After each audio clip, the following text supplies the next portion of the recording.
And so you kind of have to flip your thinking based on the environment. Like, the famous Soros quote of like, he questions another money manager, like, you go to the office because you think you have to do something every day. I don't go to the office every day. I just go to the office the days where there's something to do. Like, I think it's similar to that. Like, there's times in the market where it's very stressful and there's a lot of volatility and there's things to do, and you have to focus on a very short period of time of what's going to happen. And then there's periods of the time where the markets are relatively calm and there's not much to do, and you can be longer term and have a longer term focus. And I think October '08 was the peak of, you need to focus today on making money today.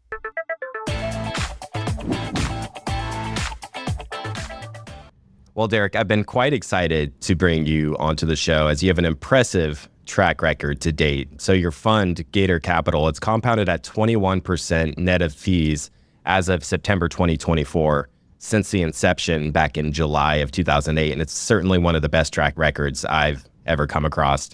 And your fund, it was ranked number one in the financial sector in 2016, 2019, and 2023. So let's jump back to when you first launched Gator Capital. You decided early on in life that you eventually wanted to manage money full time. And then sometime later, you launched your own fund. That was on July 1st of 2008 in the midst of a once in a century global catastrophe. And then 10 weeks later, you witnessed the collapse of Lehman Brothers. And I should also mention that your fund focuses solely on the financials sector. I was curious if you could just walk us through what that experience was like launching a fund at that time and how you ended up surviving as a new fund manager. I would say I barely survived.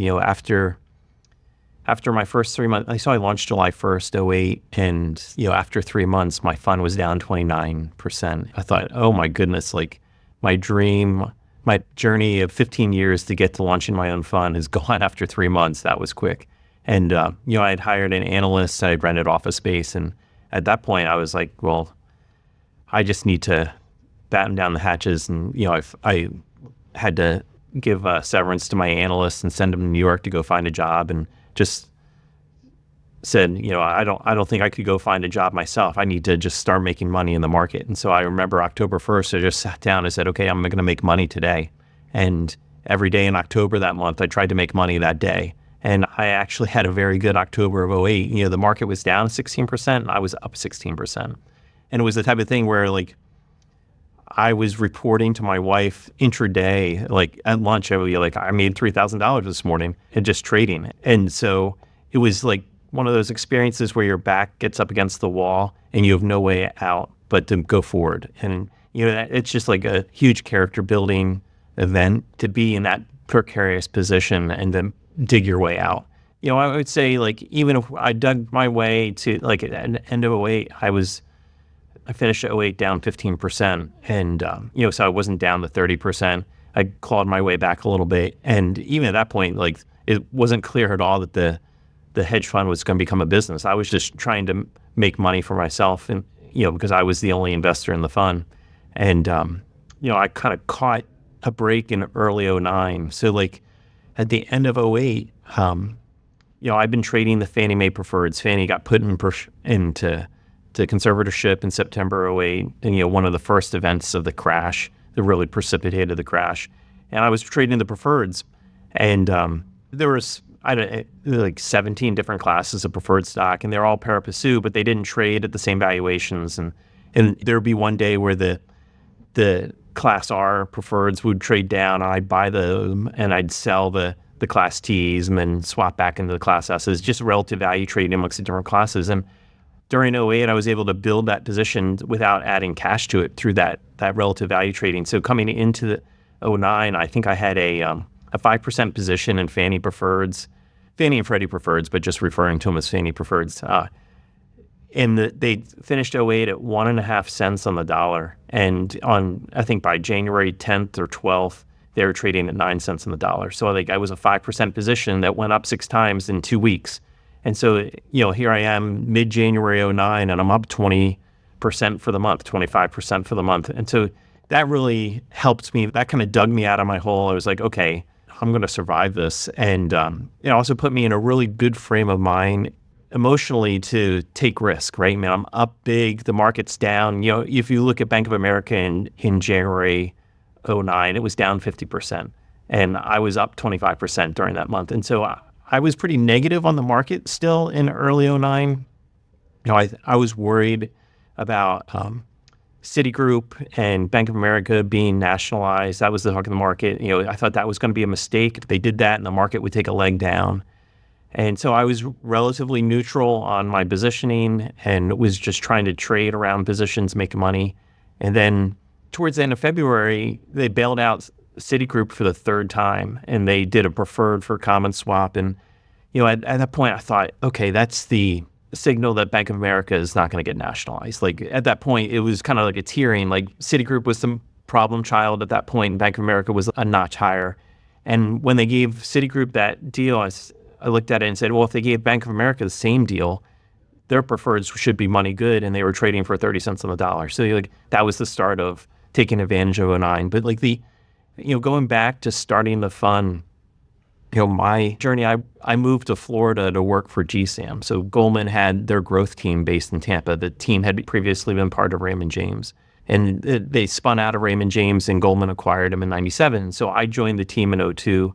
And, I always had geared my life towards starting a hedge fund. I told my wife on our second day, hey, I'm going to start a hedge fund one day. And so we moved to Florida, worked for Goldman, and they paid New York salaries while I lived in Florida. And so that was a huge savings. And my wife and I live a modest life. And so I was able to save that Goldman salary and accumulate a little nest egg that was able to sustain me through the first 5 years of running the hedge fund. I mean, when people talk about starting hedge funds today, I tell them you need to have 5 years of savings to live off of, because you're not going to make any money for the first 5 years. If you're going to start a fund on a shoestring with no seed investor or no significant capital, you're just going to do it with friends and family money with under $10 million in AUM, you need to have 5 years of savings to make your way through. And your wife has to be prepared for that. It's no joke. It's so hard to start a small hedge fund. I think it's even harder today than it was in '08, because the number of people who are investing in small hedge funds has shrunk, and the requirements for it, the infrastructure of a small hedge fund, are so much higher than when I started. And, look at my experience. I had a great '09 and have put it together a great track record, and I've barely scratched by to build this fund over 16 years. So it is no joke trying to start a small hedge fund. So I've seen people try to start hedge funds on their own, and they don't have enough savings and their spending's too high. You have to live a very modest lifestyle and have significant savings to give yourself a chance, to give yourself enough runway to build a track record and attract outside capital. So I think that's one piece of advice I have for people who want to start a fund is you have to have significant savings and not a high burn rate to do it. Well, at the start of your answer there, you mentioned that you were just trying to make money that day. And it's surprising because, you listen to a ton of different investors and they say, hey, they're value investors. They think long term. And it surprises me to hear you say that you were just trying to, make it through that one day. So I guess my follow-up question to that is, could you talk more about sort of this short-term versus long-term dynamic, getting by for that day, but also considering the long-term tenure of the fund? And also, since you mentioned you just barely scraped by, is there anything you would have done differently, considering you already were living a modest lifestyle and whatnot? I think there's different market environments, right, for long-term versus short-term. And, I'm a long-term investor, and I don't mean to sound like I was a day trader, but in October of '08, the volatility was so high that, there were real opportunities to make significant money in a very short amount of time. And so you kind of have to flip your thinking based on the environment. The famous Soros quote of he questions another money manager, you go to the office because you think you have to do something every day. I don't go to the office every day. I just go to the office the days where there's something to do. I think it's similar to that. There's times in the market where it's very stressful and there's a lot of volatility and there's things to do, and you have to focus on a very short period of time of what's going to happen. And then there's periods of time where the markets are relatively calm and there's not much to do, and you can be longer term and have a longer term focus. And I think, October '08 was the peak of you need to focus today on making money today. And, because you could have long-term views like things are going to turn out fine, but you could have a drawdown of 50% before that long-term thesis played out, right? So you had to think, like, what's going to happen today? Like, I could get blown out of the water if I don't focus on protecting capital today or taking advantage of this opportunity today. So I think it depends a lot on the market environment. And right now, markets are pretty bullish, right? I mean, we have a nice uptrend market. Everybody's having a pretty good year. It's not like I'm coming in today saying I got to make money today. Like, things are kind of trending and you can have a longer term view. This is not one of those market environments where you're thinking about today, or you think about December of 18 or March of 2020 or March and April of 23. Those are markets where there's stuff going on and you have to focus day to day. I think for those are the markets where the long-term track records are built. Like, you can make huge mistakes in those markets and you can also find great opportunities in those markets. And so I think, one way I approach those markets is I know I'm under a lot of stress. Like, markets are moving, it's stressful. You're losing money, it's stressful. You have client money at risk, you're stressed. And so you only have a limited amount of decision-making ability. Or I think of it as you can't make decisions all day long without getting worn out. And so during those stressful environments, your amount of decision-making ability is reduced because there's so much stress. And so you just limit the number of decisions you make and only do very high confidence trades or things where things line up perfectly for you. And you can't make too many decisions because then you'll make mistakes and that adds to your stress. So, like, reduce decision-making. Like, I don't choose what I'm going to wear to go to work. I wear blue jeans and a blue shirt every day. Or I don't make any decisions on meals. I just, like, my wife knows, like, I'm stressed. I don't care what I'm eating. Like, you just reduce decision making, and so you can focus on investing. And I think that's where long-term track records are built. And if you really focus on, day to day in those environments, that's where the long-term records get made. And looking back, is there anything you would have done differently? I think it's one of those experiences I had. Like, I knew it was risky. I didn't realize how risky it was. I wouldn't want to go through it again. Like, if you told me the path it went on, I would be like, whoa, that was a little too risky, right? But I made it through and I'm here on the other side, so I'm going to keep going, right? And so I think I think a lot of people go through those in their life. Like, you just have this brush of like, wow, I didn't realize how risky it was, but I made it through. And I think it was one of those events. I mean, I guess the things that I really thought that worked out for me was I posted research on my website from day one, and I tried to accumulate email addresses of people from day one. And so I've, over 16 years, I've accumulated like 8,000 email addresses of people who wanted to read my research. And so I thought that, when I send out my quarterly letter, a lot of those people get that quarterly letter, and a lot of those people have become investors. I think, over my history of those 8,000 people, 2% of them have invested in the fund. And so, that's my conversion, that's my sales funnel. And I think I thought about that from an early standpoint of in the correct way. So, like, you're not going to get big institutions to invest in a small hedge fund right away. They want to see a long-term track record. They want to see other AUM in the fund. You have to build it on small investors who are going to give you $250,000 or $500,000. And the way to do that is to touch them through email and send them research ideas or your letters. And you just have to accumulate those email addresses. And, I've had people invest in the fund who signed up for my newsletter when they were in college, and now they're 30 years old and they've got some liquidity and they invest in the fund. So the sales cycle is super long. I think I did a decent job of like guerrilla marketing on marketing my hedge fund. And I have a very granular investor base that's very long tenured. The people who invest with me are not worried of, Derek put up a bad month, we need to redeem. They're like, Derek's going to invest for another 20 years. We're going to invest with him and see where it ends up 20 years from now. And so, like, those investors, those small investors are gold for a hedge fund because they're so stable and it gives you so much advantage to invest during tough times that you're not worried about redemptions, where, the big institutions, if they invest in a small hedge fund, they're putting their career at risk by investing in a small hedge fund. And then if you have a down month or a drawdown, then they need to protect and pull the money and add stress at the wrong time. So, I think if you're going to start a small hedge fund and kind of do it on a shoestring, you need to really focus on getting high net worth investors, but people who put in relatively small amounts of money. And then as you put up performance, that money compounds. And so I have a retired lady in St. Pete who invested with me in 2010. She put $250,000 in, and now it's $2.5 million, and she's one of my top 10 investors. And so, over a long period of time, that money just compounds. It's hard to get a $2.5 million investment in the fund. I would say I probably, of the number of people who've ever invested $2.5 million directly in the hedge fund is probably like 4 or 5. Whereas this lady gave me money a long time ago and it's just compounded. Just some advice for people thinking about starting small hedge funds.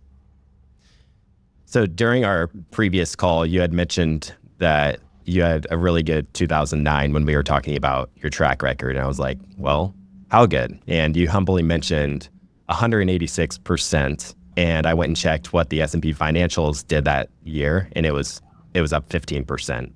And it's not like you just had that one exceptional year and then, a bunch of subpar or average years after that. You've had a consistent, really good long-term track record since 2008. Could you talk more about just some of those opportunities that you capitalized on in 2009 that just led to such a phenomenal year for you? Yeah. So, I mentioned the Bank of America referreds. That was a big win. And then I was wanting to turn bullish. I put on the Bank of America trade. I was thinking about, okay, things are really cheap, and there's no way that scores of financial companies are going to go out of business at this point. If you look back at September 08, Fannie and Freddie were put in conservatorship. Lehman declared bankruptcy.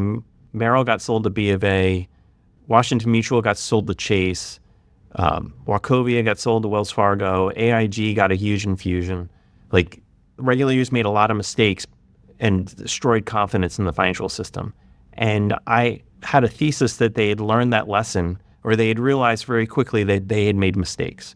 And so I thought they were not going to make the same mistakes with B of A and Citigroup, and they didn't. And so I thought that was super positive. I had a huge benefit of being neutral during January and February of 2009 because the financials index was down. I think it was down like 40%. So I missed that 40% drawdown in the financial index. And then in early March, I started buying some large cap financials. They weren't large cap at the time, but they used to be large cap. I think I went through and tried to buy every financial company that used to be at least $5 billion that was currently trading under $5 a share. And, it was Regions, Fifth Third, Genworth. There were just tons of XL Capital. There were just tons of solid financial companies that were trading for under $5 a share. And then, I don't know if you remember, but the first Sunday in March of 2009, Ben Bernanke was on 60 Minutes for the entire hour. I was watching it with my wife, and during that interview, he said, we're not going to nationalize any more big banks. And I turned to her and said, he just rang the bell at the market. That's the bottom of the market. And 2 days later, the market bottomed, on the famous Mark Haynes call that he thought the market was bottoming. So, when that happened, I went long as many of the financials as I could. And so I missed that drawdown in the first 2 months of the year, and then, had a really good time, used that 60 Minutes interview to time my buy on the market. That's not a normal thing, right? We don't watch 60 Minutes every week to get the stock market picks, but that was just a unique experience. The other thing that was happening at the same time was Bill Ackman was pretty public with his plans for General Growth Properties. And so, I think, General Growth had financed all their malls through the CMBS market. And the CMBS market was closed. They were going to have to refi some of these mortgages.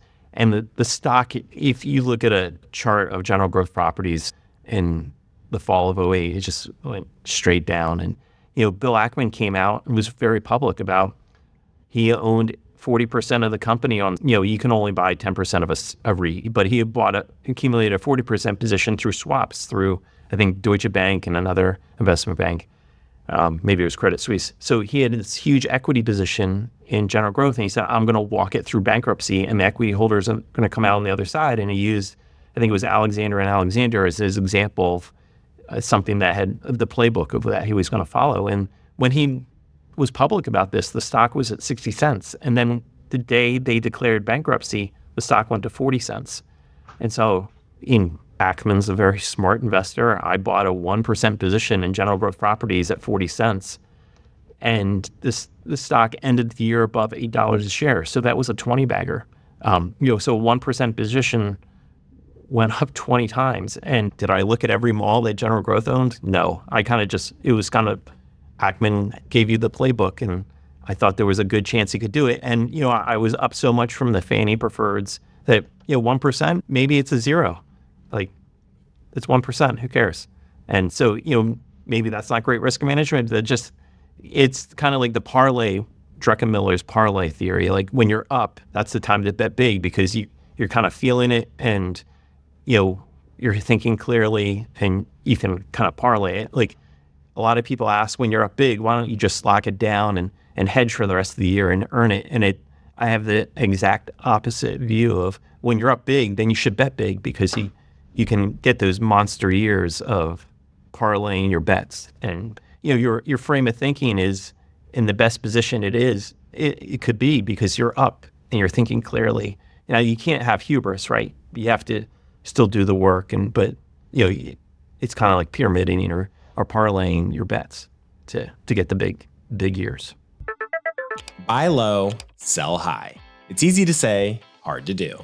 For example, high interest rates are crushing the real estate market right now.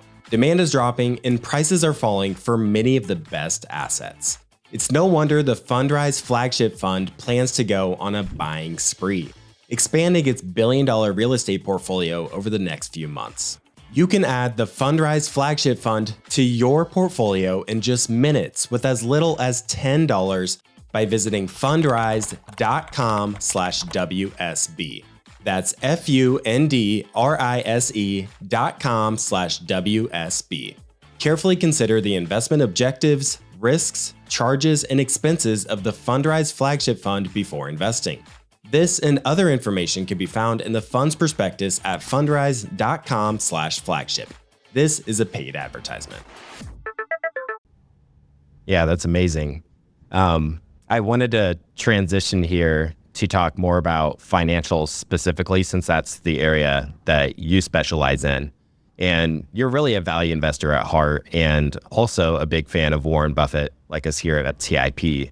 And Buffett is known for parking quite a bit of capital in things like bank stocks and financials as well.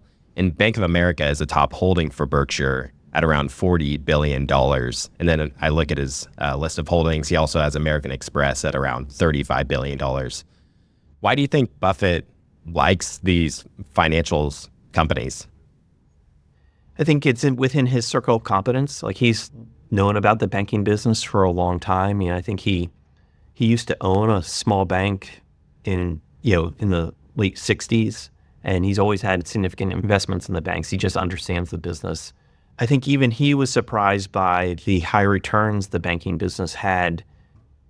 He thought it could have been a commodity business and the returns should be competed away. But, I think interstate branching laws protected the banking business for a long time. And so the competitive intensity of banking was not as high as it could have been, given the number of banks that exist in the country. Things are very different now. Like, Chase is now have a branch in every state in the country. They're in every major metropolitan area. They're taking share. And so competitive intensity of banking right now is different from during a lot of Buffett's career, right? And I think that kind of explains a couple of things. Like, during the pandemic, he sold down a lot of his banking positions. I don't think he owns M&T anymore. He sold down Wells Fargo. He sold down U.S. Bancorp. I think he might own a little bit still. And recently he's been selling down Bank of America. And I think that selling is his response to the competitive intensity of banking is increasing. And for a long time during his investing career, banks earned very high returns and had very stable businesses. And I think he understood them. American Express, he's had a long time position there. It's a very high ROE financial company with the discount revenue they get from the credit card on top of the lending business.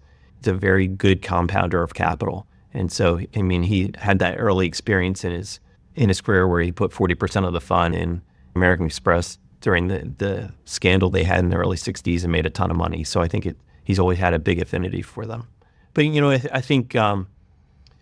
I think he's also teamed with management team or bankers who've had very good management style. So like Bob Wilmers from M&T Bank or Wells Fargo in the early 90s, like those were very good bankers that ran those banks and created a lot of value. And so, he understood the business. He teamed with bankers that were very good bankers, and the business used to be a better business. I think it's gotten to be a worse business.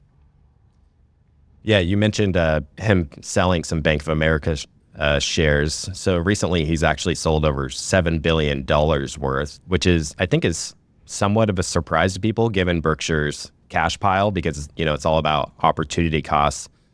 I'd be curious if you have any thoughts on him selling these shares. I think him trimming Apple so much, around 50% of his position he's sold, that seems more understandable given the multiple it's at and how that's developed over the years. I'm curious if you have any more thoughts on him selling Bank of America.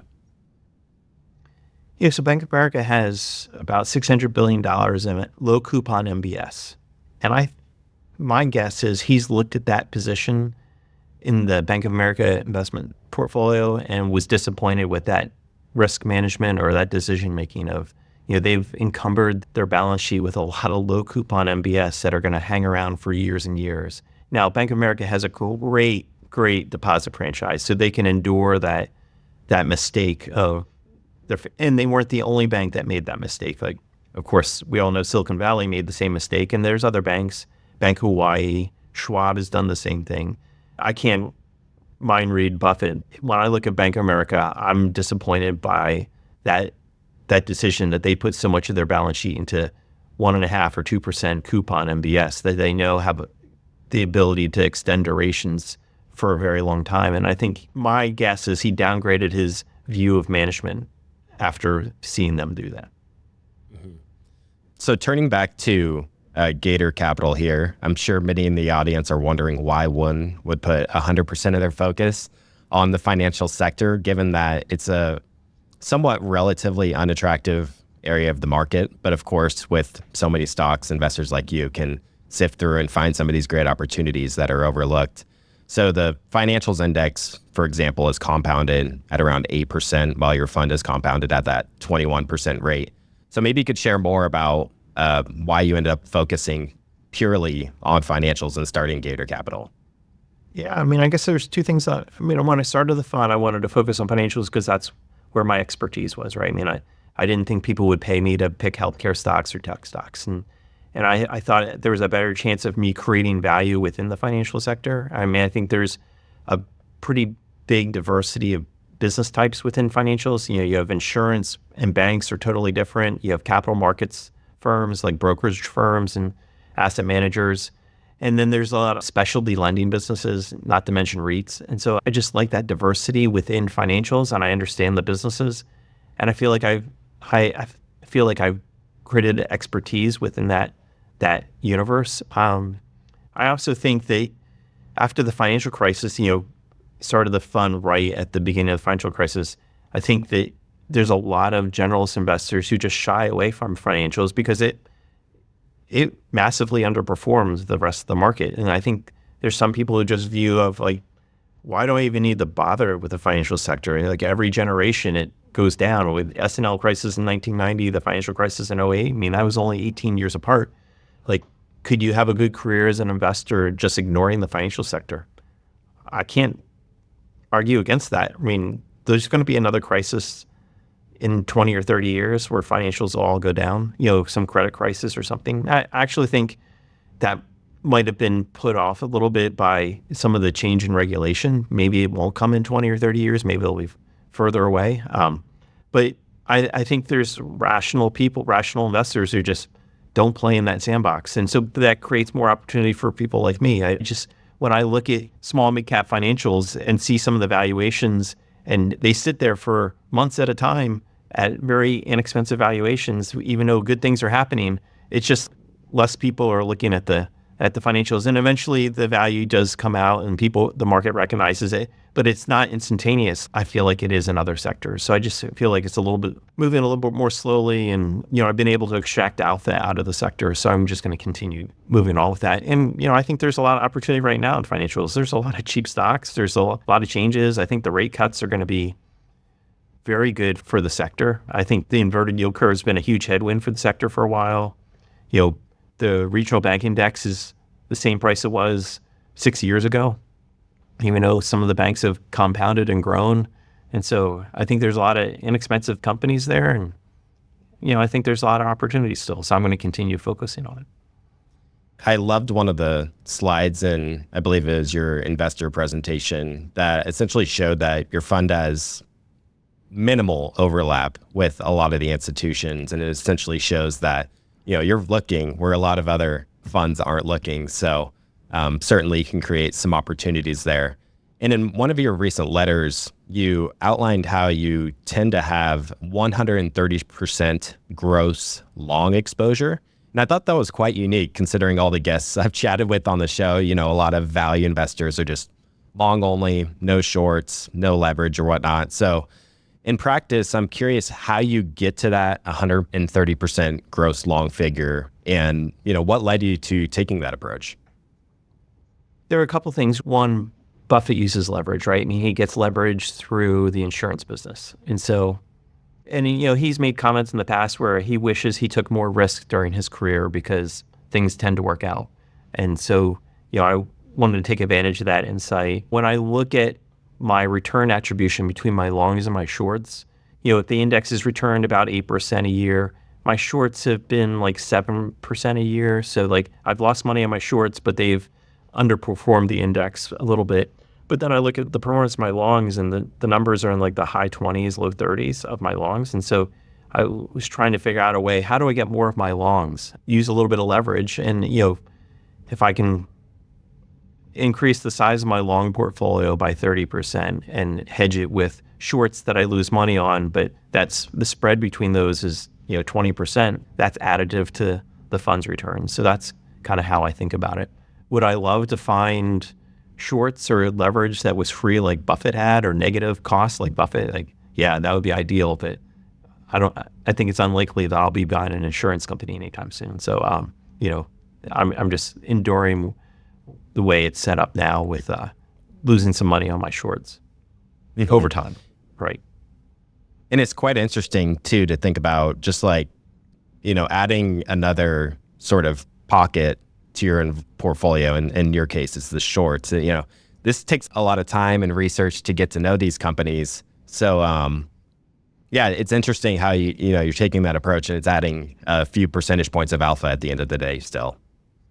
Yeah, I mean, I think there's a lot of companies that are kind of just fairly valued, and maybe management teams make some strategic mistake and make an acquisition that is high priced, and that could be a good source of shorting.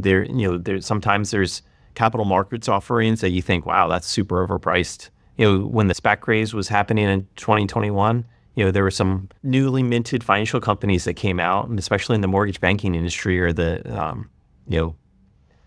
tech-enabled specialty lending businesses that came out at ultra high valuations that if you look at the incumbents, they trade at tangible book value, and they are trading multiples of tangible value. There's good opportunities from time to time on the shorting side, but the big money's made on the long side, right? Yeah.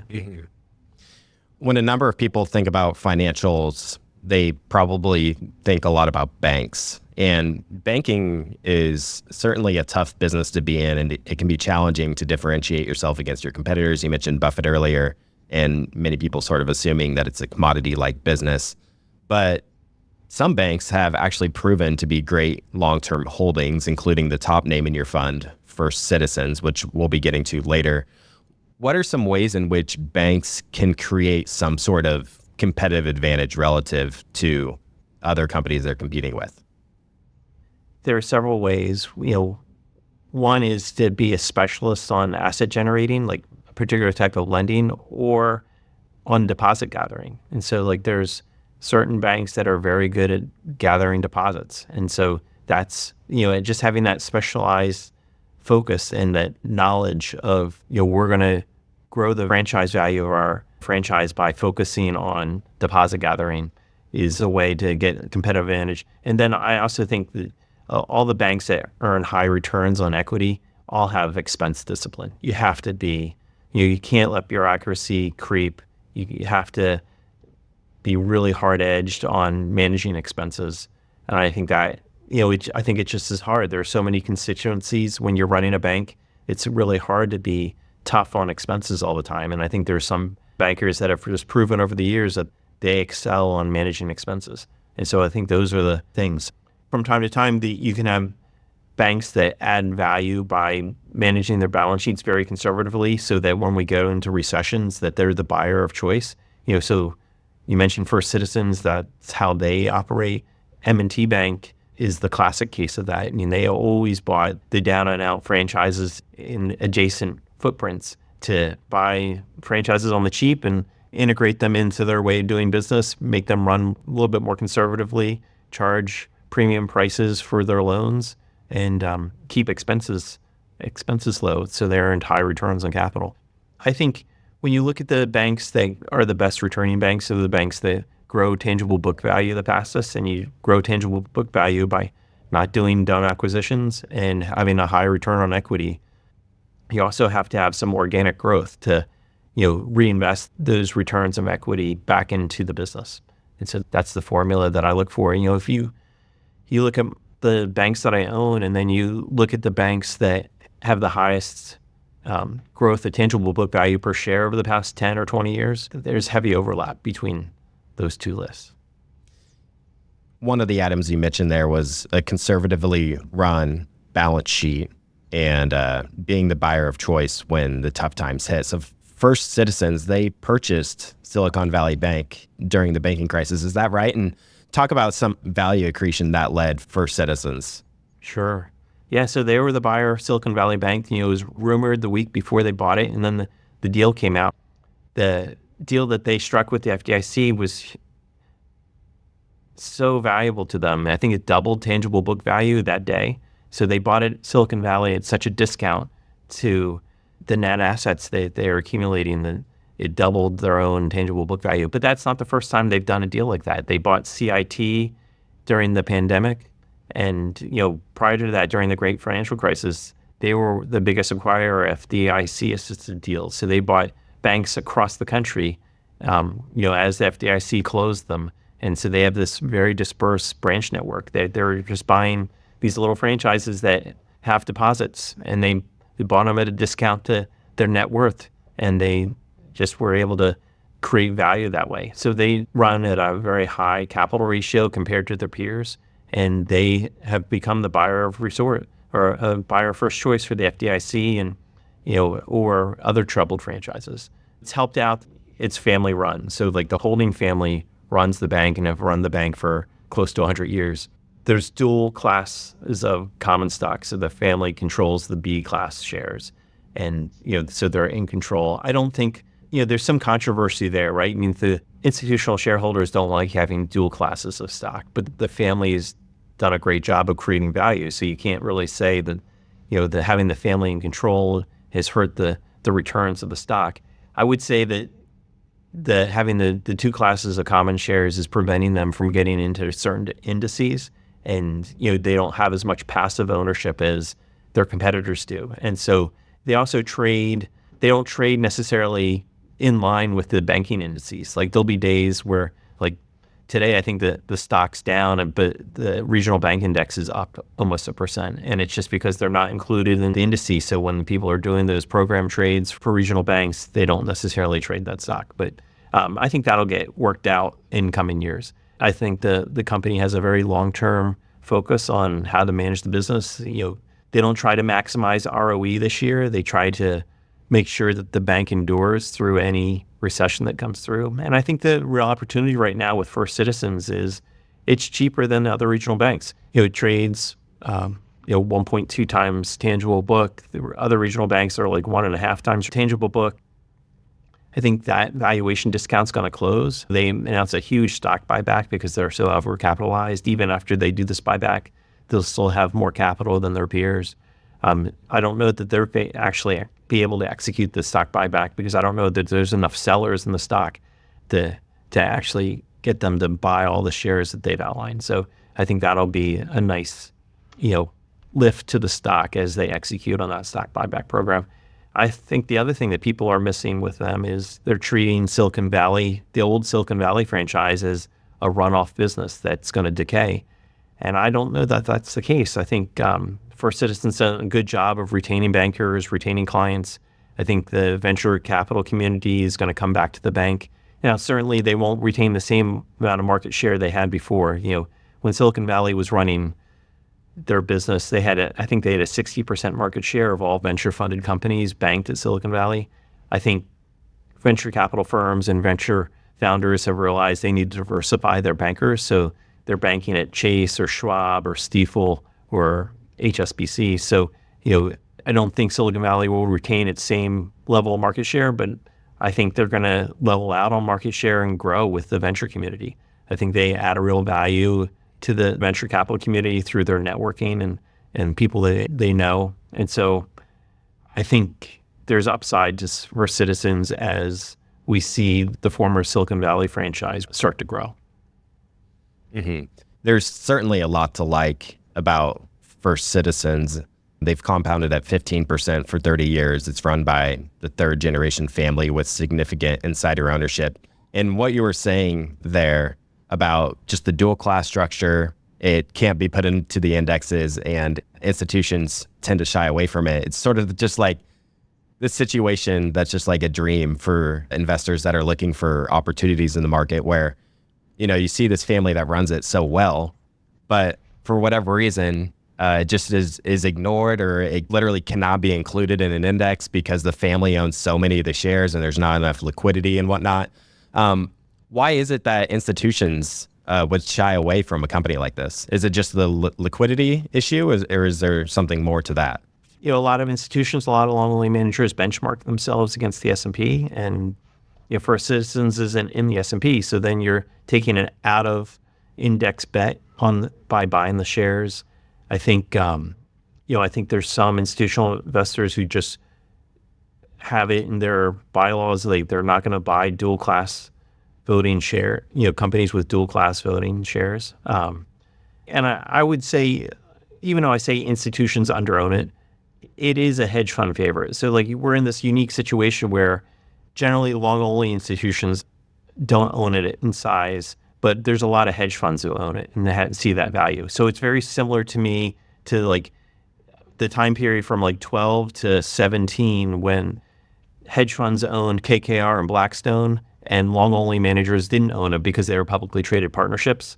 And so they couldn't own because they couldn't get K1s to their tax-exempt institutions because they'd get taxed on those earnings. So they just didn't own the private equity firms because they weren't C corporations. The hedge funds owned them. Long-only institutional managers didn't own them. I think it's very similar for Citizens to that setup of, that worked itself out. And then those KKR and Blackstone have been great stocks since they converted to C corporations and got included in the indices. I'm not predicting that the dual class voting is going to go away because I think the family's pretty firm that they like that control. But, on the other hand, there hasn't been a hostile takeover of a bank since the late 1980s, and even that wasn't successful. So the family can retain control of this bank even if they give up the super voting shares that they have. There's just not, it's impossible to do a hostile takeover of a bank. So the family's not going to lose control of the bank if they collapse the share structure.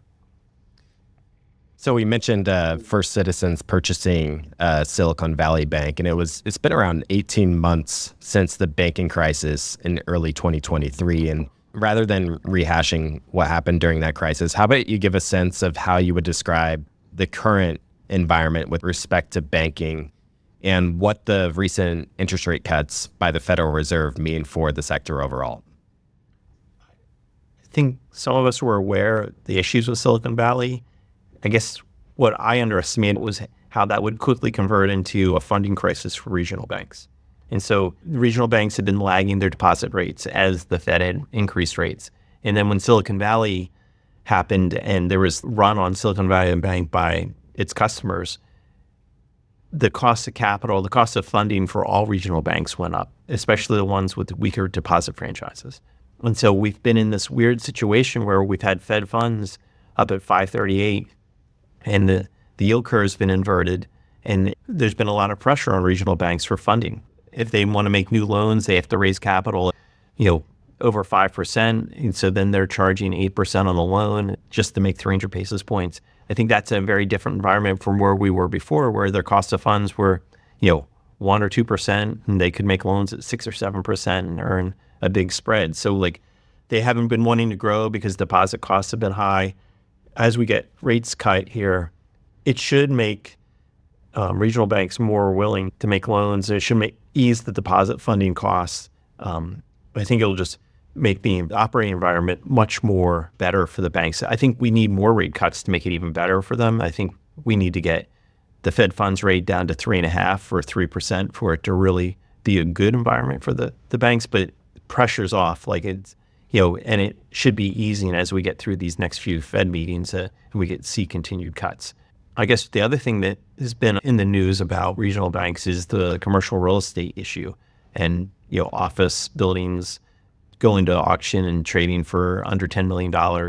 And we haven't really seen huge problems come through the banking system because of that. I think a lot of those loans are in the CMBS market. A lot of them are in life insurance portfolios. They're not necessarily in regional bank portfolios. We've seen one-offs here and there of problem assets, but it hasn't taken down the whole sector like people have feared. And now we see the office REITs really have rallied this year. And it doesn't seem like commercial office real estate is going to be a real problem for the banking sector like people have warned. Mm-hmm. Yeah, that is a great point that I think many people assume that banks might not be a good place to be just because of commercial real estate or office real estate not performing well over the past few years. But it seems like overall the exposure to that pocket of the real estate industry is minimal, if anything. Yeah, I think the banks have also done a good job of increasing their disclosure around how big are office portfolios, what are the segments within office portfolios, what are the buildings used for, how many are owner-occupied, that companies own the buildings they have a mortgage on versus owner-occupied, which are just investor buildings where they're leasing out space to other companies. I think that disclosure has really helped investors segment which banks have issues or are at more risk than others.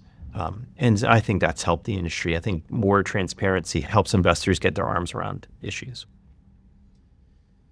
So with the U.S. federal government running deficits near $2 trillion a year and the U.S.'s net interest expense now exceeding their spending on the defense and military, for me personally, it's hard to foresee inflation not being an issue for the years that lie ahead.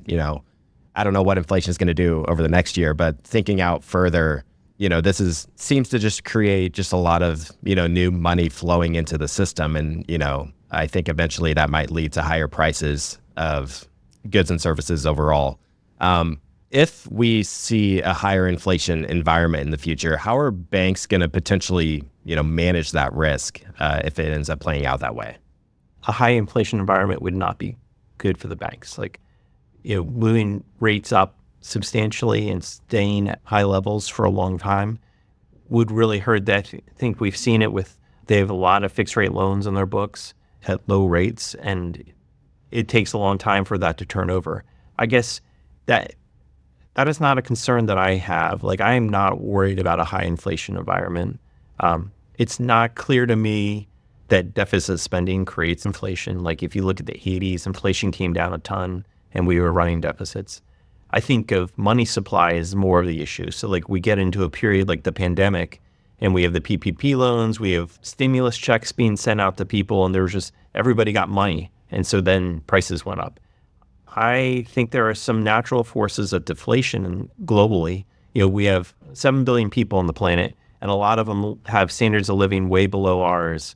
I think that's a deflationary force on labor prices. Globalization, that's a huge deflationary force. And then the internet has been destroying a lot of industries. There's a lot of middleman industries that have gone away. I think there's increased transparency and increased competition because of the internet. that it is deflationary. So it's not that scenario of persistently high inflation is not something that I worry about. It's hard for an investor like myself. I feel like I can get too distracted by macroeconomic views or political views, and I need to stay focused on individual companies. The macro kind of takes care of itself. We've been lucky, like over the last 30 years, the macro has been pretty good, but I'm also pretty optimistic. Like I think one of the ways to make money is to just be persistently optimistic. Like as a nation, we're trying, and capitalism's trying to advance the standard of living of everybody. And I think it generally works. And so I think one of the pieces of advice I give to average investors is be optimistic. Like you'll make more money by being optimistic. The chances of you calling the downturn are so low. You'll make more money by being optimistic. I certainly agree with you. It's so easy to get distracted by things like macro. And I also agree that being optimistic is definitely the best way to go. And history is a good indicator of that. So today I wanted to discuss two of your holdings. We discussed First Citizens, which is your top holding weighted at around 10% as of the time of the recording. And occasionally when I look at a portfolio, there's a stock in there that really sticks out as something that I wouldn't think sort of fits in with the rest. For your portfolio, I thought that was Robinhood. And this is a stock that you added in Q4 2023. And since the lows in November, the stock is up over 180%. And as of September 2024 here, it's around a 6% weighting and your third largest position.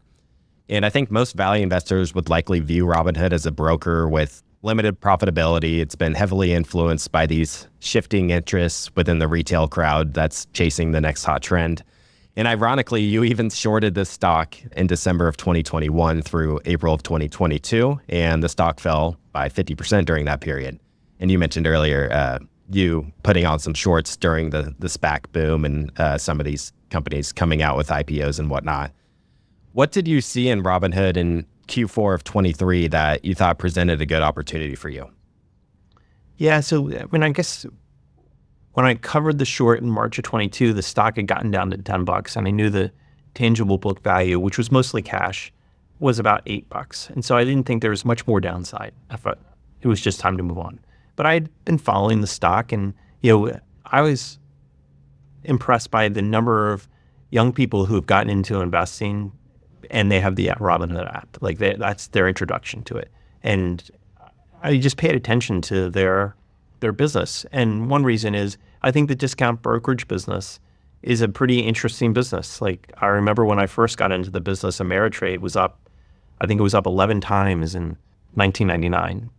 Just on the boom of the internet trading. And they weren't profitable at the time, but they thought about their business and the value of a lifetime account. Like if they spent money on advertising, they opened a new account, that customer lasted so long that the value they brought over their life more than paid for the advertising cost up front. And so I knew that as you accumulate these customers, they have persistent benefit. And Schwab's really consolidated the discount brokerage industry. I mean, they bought Ameritrade, which had merged with TD Waterhouse and had bought Scottrade, and Morgan Stanley bought E-Trade. So, we're left with Schwab, Fidelity, Interactive Brokers. I guess E-Trade still is a business, but I don't know how committed Morgan Stanley is to the business. And so, like, Robinhood was out there of like, oh, this could be a business, and it's pretty small. It could grow and create some value at some point, but, it was marginally profitable. It was at tangible book value. It was kind of bouncing around there. But one thing I became interested in as I was studying it over the 22 and 23 timeframe was they were starting to introduce new products, and there was a regular cadence to new products, and you could almost see like a roadmap of like introduce a new product, growth comes, and you could think about like how limited their product set was, and they were still profitable or marginally profitable. And if they continue to introduce these products, would they become very profitable? And so, in early November of 23, they reported earnings and they missed earnings. And it was kind of a couple stupid environmental factors. I think like the yield curve shifted, so they changed forward guidance. And then the crypto trading in September of 23 was light. And so stock was down 15%. It was at tangible book value. And I was like, okay, like what's my downside from here? It's already tangible book value. It's profitable. So it's not like book value is going down. And, if these new products eventually accelerate customer growth, then, maybe we'll make some money. And I got a little lucky there, right? I mean, I bought it, I guess it was the week of Thanksgiving of 23, I bought a tangible book value. And then, the Bitcoin ETF got introduced, and then they introduced matching for opening IRA accounts, and customer deposits just accelerated from there. I couldn't have predicted how quickly it played out. It's just one of those things where it got lucky. But at the current rate of customer growth, they're growing I think net deposits are running about 35 to 40% annualized. And if, that's not going to sustain at that level, but if they keep growing, they could earn, $1.60 in 2026. And I think the stock's at 23 today. So 15 times earnings for something growing 30% a year. I think that's still pretty attractive from here. So when I originally bought the stock at 8, I wasn't thinking, oh, well, they're going to earn $1.60 in 2026. That has evolved as I've held the stock and done the math, and the growth's changed and the story's improved. But I think it's still a very good holding here. There's some downside risk, right? I mean, there's the meme stock issue. There's still some regulatory litigation risk. They've resolved some of those issues, so it's not riskless. They do have the revenues from Bitcoin trading. They have some revenues from payment for order flow. So it's not a riskless trade at all. But I really like how management's got reined in stock-based compensation cost. They've gotten their operating expenses in line to become profitable. Now they're still introducing new products, even though they're cutting expenses. I just think they're doing a very good job. Yeah, and it's a reminder to me of, value investing has many different flavors, whether it's, your high quality, consistent growing bank, or just a discount broker that's just heavily punished. It's a situation where the baby just sort of gets thrown out with the bathwater, and what was shorted 2 years ago or 3 years ago is now a long idea. And I was quite surprised to see just the quality of the business. So in your letter, you noted they were adding 30,000 new accounts per month, $1 billion of customer inflows per month. And it's just amazing. The risks that you mentioned in the letter, I think there's one or two here that you didn't mention there that I thought was quite interesting. So they're definitely targeting a lower end customer base because the average account value is around $4,000. And you mentioned the risk of these customers graduating to another broker. And I just think of myself, where I've used Robinhood a couple of times just as these small bets that I wanted to place. And now I don't touch Robinhood at all because of what you mentioned, where quote unquote graduating to some other broker. And then what I also thought was worth mentioning is the consistent insider selling. So I think, if these high level managers could just consistently dump a bunch of their shares, it's probably a no-go for a lot of value investors, but it can still work out if they end up continuing to grow and grow their EPS over the years. Yeah, I still don't have a good answer for the insider selling. I kind of bought it despite that issue. Not every investment can line up perfectly on every item on the checklist, right? And so, but, I'm hopeful on the graduating to different brokers. I'm hopeful they've introduced a desktop site now, kind of amazing to me when I bought the stock they didn't have a desktop site. So hopefully as they add these things, I think they're just adding joint accounts. So you couldn't have a joint account with your wife before. And so those things were all limiting to having people stay there. And so I think hopefully as they introduce these new products or these enhancements to the business, they'll be able to retain people longer. I guess, one other risk that I think is in the business is they're growing, customer deposits are very high, 35, 40%. Are people going to trade as much when they move their bulk of their assets there? If they move the bulk of their assets there, will the velocity of their trading remain as high as it is, or will their percentage of revenues go down versus their assets? And so I think that remains an unanswered question about what's the business going to look like if they are able to become a place for longer term investors. We'll see. And I think you first purchased the stock just over $8 a share. 807 is what I have down here. And the tangible book value at the time was $7.92. I'm curious if you could share what are some of the primary components of that tangible book value figure.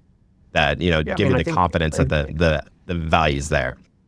It's mostly, you can see it on the balance sheet, their cash, so they have some margin loans to customers, but, so a way a brokerage balance sheet looks like on the liability side, they have equity capital and they have customers' cash on deposit. Like the residual cash in your brokerage account that's not invested in stocks sits as a liability on the broker's balance sheet. And then they'll invest that cash into treasury securities and or margin loans. So like there'd be other customers. So say you run your $100 brokerage account with $90 in stocks and $10 in cash, and then I run my brokerage account with $110 in stocks, but I borrowed $10. So Robinhood has a $10 margin loan to me, and they have a $10, payable to you. Of course, margin loans in aggregate are smaller than the excess cash, and they take the difference and invest it in treasury securities. So I don't think there's much risk on that tangible book value. Mm-hmm. All right, so one topic I don't cover too much on the show here is Bitcoin, and that's become more of a talking point in recent months and captured interest from Wall Street and some of these larger financial institutions. We had the ETF approvals in early 24, and from an outsider's view, it seems that more players are becoming more interested in it, whether that be through custodying Bitcoin or offering it to their clients in some form. And I imagine that most players in the space still remain skeptic, but I'm curious if you've seen anything interesting emerge with regards to Bitcoin as of late in the financial space. I had been a skeptic on Bitcoin. Like I understood you have a set number of coins, it can go up over time, and it's a protection against money printing by governments around the world. I had been a skeptic because I was worried about the anti-money laundering aspect of the U.S. government. After 9/11, the Patriot Act, and really cracking down on knowing where money was and who controlled the money. And I was worried that Bitcoin was being used by terrorist organizations to move money or by criminal organizations to hide money. I was worried that if I invested or clients invested in Bitcoin, there would be a catastrophic risk of one day the U.S. government would wake up and be just like, we're going to end Bitcoin. I don't know how they would do it exactly, but they would just be like, no go. Like this is, it's a national defense issue, anti-money laundering, but it's used in too many illegal activities. And I think that catastrophic risk is off the table now that they've approved Bitcoin ETFs. And so I just think that the government can't go back and somehow try to prevent Bitcoin from existing. And, I think maybe it sounds like a naive thing, the thinking the government was going to outlaw Bitcoin. Bitcoin can get around it and operate outside the government. But, I just wasn't comfortable with that catastrophic risk. And I think that I've changed my view. I don't think that catastrophic risk exists anymore because of the ETFs getting approved. Hugely positive, like if you own Bitcoin. All right. Well, Derek, I really can't thank you enough for joining me on the show here. I hope we can do it again someday. Please give the audience a handoff as to how they could learn more about your work, follow along with Gator Capital, and potentially get in touch. Yeah, if you go to gatorcapital.com, you can sign up to receive our newsletter or investor letters. We're happy to, if you want to hear more about our investment products, we're happy to have a phone call. So you can just reach out. My email address is derek@gatorcapital.com. Just send me an email and we can start a connection. Great. Well, thanks again, Derek. I really appreciate it. And I know the audience is really going to enjoy this one. Clay, thanks for having me on the show. I really enjoyed talking to you. Hey everybody, it's Clay Fink here, host of We Study Billionaires. If you're looking for a network of like-minded value investors to talk stocks, share ideas, and embark on this journey of lifelong learning, I would encourage you to check out our TIP Mastermind community. The TIP Mastermind community has over 100 members and caters to private investors, portfolio managers, and high net worth individuals who are the most passionate fans of the show. In the community, my co-hosts Stig Broderson, Kyle Grieve, and myself host weekly live Zoom calls that we record for the group. Hey, everybody. Welcome. Thank you for joining me here. One of the things I really appreciate about this mastermind community is that you meet like-minded people from all over the world, and you have a chance to hang out with them, have a ton of fun, and also talk about investing. Recent calls I've thoroughly enjoyed are a stock presentation on a recent addition to Kyle's portfolio, and a member spotlight with an investment professional based in London who's compounded his personal portfolio at 37% per year over the past decade. The community really allows us to dive in deeper on topics we typically don't cover on the podcast here. We also have in-person meetups each year in Omaha, New York City, and London. Stig just hosted a lunch and dinner in London with a small group of less than 10 people, making for intimate and personal discussions which are more difficult to get when you attend these larger investment conferences. In October of 2024, we have our meetups in New York City where we'll host 2 dinners in the city and a boat tour to see the beautiful skyline views. And if you're heading to Omaha in May, you can meet up with the community there too, which tends to be our most popular in-person event. I can assure you that I've met many people in the community that I hope to be lifelong friends with, and many members of the group have found similar connections as well. We truly have some amazing members, so if this is of interest to you, I would encourage you not to wait since we're capping the group at 150 members.